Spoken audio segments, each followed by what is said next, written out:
আসসালামু আলাইকুম। আজকে আলোচনা করব একজন রাখি যার আদর্শ অথবা ভালো একজন রাখি যার বিভিন্ন ভালো গুণ থাকতে হবে, যে মানুষের রুকিয়া করবে, মানুষের সুস্থতার জন্য কোরআনে পাকের মাধ্যমে আল্লাহর কাছে সাহায্য চাবে, দোয়া করবে, তার বিভিন্ন ভালো গুণ থাকতে হবে। সেই গুণ সম্পর্কে আজকে আলোচনা করব। 1 নম্বর গুণ হইল আকীদা বিশুদ্ধ হওয়া, শিরিক বিদআতমুক্ত পরিচ্ছন্ন ইসলামী আকীদার অনুসারী হওয়া এবং আল্লাহর উপর পরিপূর্ণ ভরসা থাকা, এই গুণ তার থাকতে হবে। শিরিক মুক্ত ঈমান থাকতে হবে এবং আল্লাহর উপর পরিপূর্ণ ভরসা থাকতে হবে একজন রাখি যদি হইতে চায়।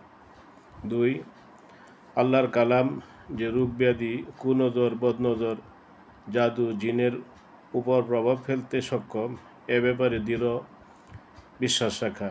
সুস্থতা কেবল আল্লাহরই হাতে, আমার কোনো সাধ্য নেই মানুষকে সুস্থ করার, এটা খুব ভালোভাবে অন্তরে গেঁথে নেয়া।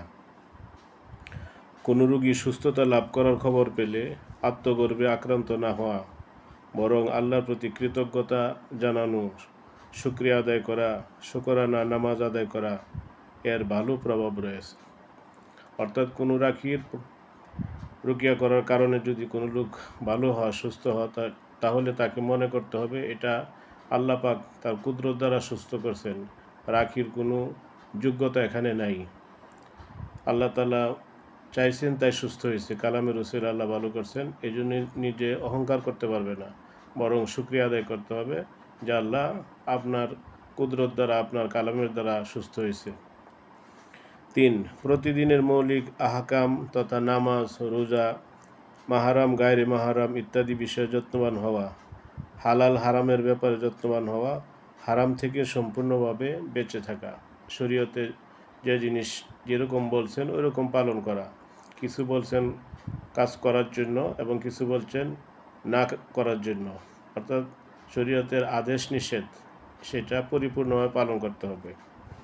4, মানসিকভাবে দৃঢ় এবং সাহসী হওয়া, আর অধিক পরিমাণে জিকির আজকার, নফল রোজা, তাহাজ্জুদ ইত্যাদির মাধ্যমে আধ্যাত্মিক শক্তি অর্জন করা বা রুহানি শক্তি অর্জন করা এবং সুদৃঢ় হওয়া। 5, জিন জাতির অবস্থা তথা প্রকারভেদ, সংক্ষিপ্ত ইতিহাস, তাদের আচার আচরণ, জিনেরা কীভাবে মানুষের উপর প্রভাব বিস্তার করে, এরপর তারা কীভাবে বিদায় হয় ইত্যাদি বিষয়গুলো সম্পর্কে অবগত থাকা। জিনদের মাঝে মিথ্যা বলা প্রবণতা খুবই বেশি, এজন্য জিনদের স্বভাব, ধোঁকাবাজি, কৌশলের ব্যাপারে সজাগ এবং সতর্ক থাকা।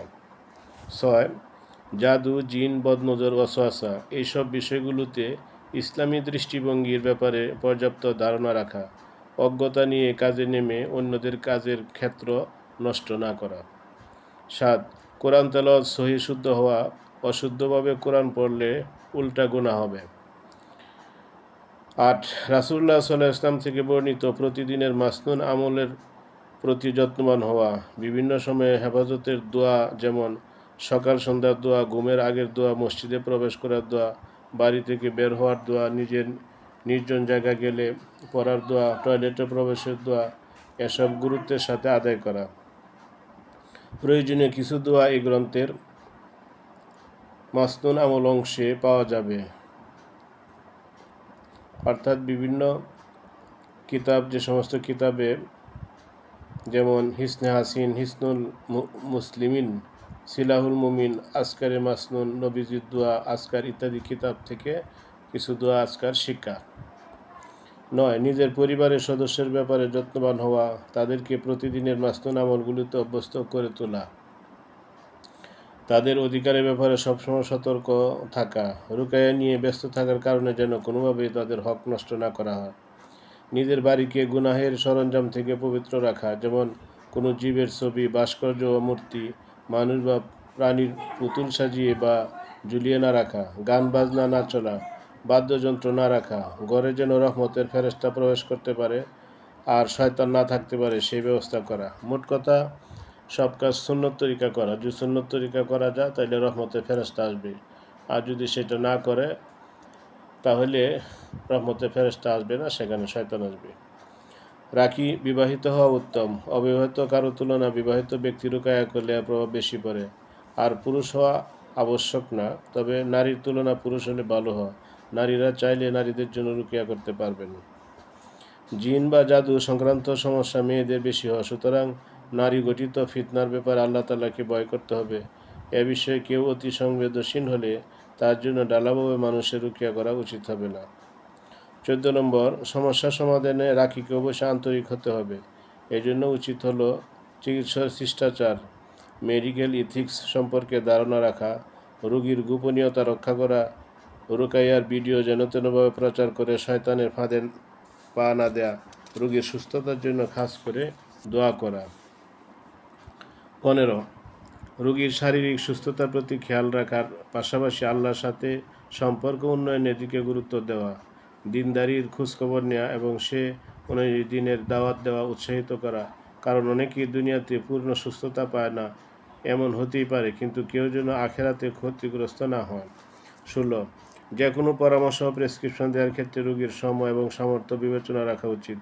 একইভাবে আরও উচিত হলে বিষয়ের প্রতি লক্ষ্য রাখা, যাতে রোগীর কষ্ট কম হয়, রোগী দ্রুত সুস্থ হয়ে যায়, সে অনাকাঙ্ক্ষিত পার্শ্ব প্রতিক্রিয়া থেকে বাঁচতে পারে, একে একে সবগুলি সমস্যা দূর হয়ে যায় ইত্যাদি। 17, আরেকটি গুরুত্বপূর্ণ বিষয় হচ্ছে জিন জাদু চিকিৎসা করতে গিয়ে কোরআন সুন্নাহ বিরোধী অবৈধ কোনো পন্থার অনুসরণ না করা। কোথাও ঝাড়ফুঁকের কোনো পদ্ধতি দেখলেই অতি উৎসাহী হয়ে আপিস না ভেবে বিজ্ঞ আলেমদের মতামত না জেনে সেটা পরীক্ষামূলকভাবে প্রয়োগ করতে না যাওয়া, সন্দেহজনক সব কিছু পরিহার করা। 18, প্রত্যেক রাখির জন্য সতর্কতা হচ্ছে এমন কিছু না করা যাতে আপনার কারণে রুকাইয়া সরাইয়ার প্রতি মানুষের মাঝে বিরূপ ধারণা বিস্তার করতে পারে। সর্বদা আল্লাহকে ভয় করা, অতিরিক্ত টাকার লোভ না করা, এটাকে ব্যবসা নয় বরং খেদমত ও দ্বীনের দাওয়াতের সুযোগ হিসাবে নেওয়া। আল্লাহ আমাদের হেফাজত করুন এবং কাজকর্মে ইখলাস দান করুন। আমিন।